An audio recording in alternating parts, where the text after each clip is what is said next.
Hello and welcome to Callum Connect's Micro Podcast. Our guest today is Anu Verma.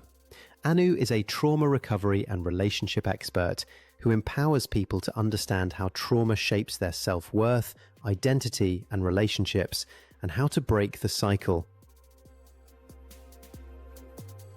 So the advice that I give most often now is that your nervous system doesn't know the difference between being overwhelmed and being in danger. It just knows that you're not okay and it reacts accordingly.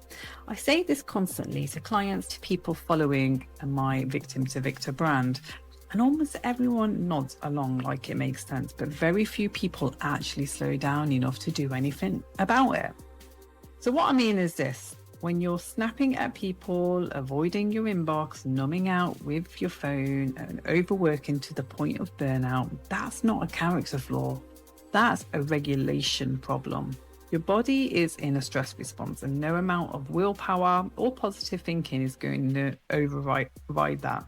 So you have to actually address the physiological state first. The advice is simple. Things like breath work, grounding, movement, even just stepping outside for 2 minutes before you respond to that email that's winding you up.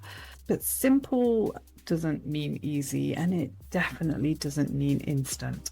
People want a 5-minute fix that permanently changes how they feel, and that's not how this works.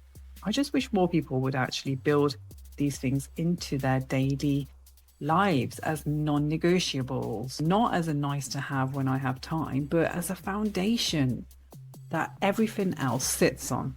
Because if your nervous system is dysregulated, your decision making is compromised, your relationships suffer, your work suffers, and you end up reacting to your life instead of leading it.